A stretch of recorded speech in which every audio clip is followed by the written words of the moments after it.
Camera. Camera. Smile. Yung kulambo niya, no? Kano katangkad si Bride? Kapahan natin. Yung height niya talaga. Lipat namin banda doon, no? Parang old school itong ano niya.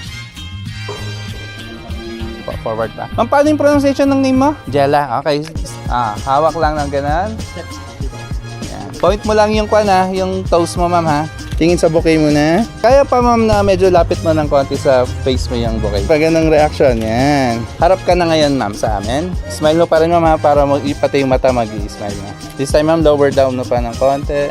And then, tingin ka straight sa amin. Ganun ng konti yung body mo, ma'am. Sir Ja, may papagawa ka? Ang hawak lang sa bukod. Gabon, may papagawa ka? Saan na lang? Oh, nakaupo siya. Dito na lang, ma'am. Sa second step, smile lang. And then, push up mo pa ng konti yung chin mo.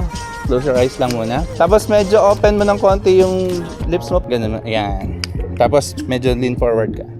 Then, tingin ka lang sa shoulder mo. Kuha lang ako ng saring mo, nakafocus. Basta todo ngiti lang, ma'am, ha? Flip mo yung hair mo dito. Then, yung earrings mo parang nakaganan na. Yan. Smile lang. Ay, si Bon pa pala. Saka po si Bon na may maangulo rin kasi na kahit na candy so what yung hindi natin pwede mo kuha.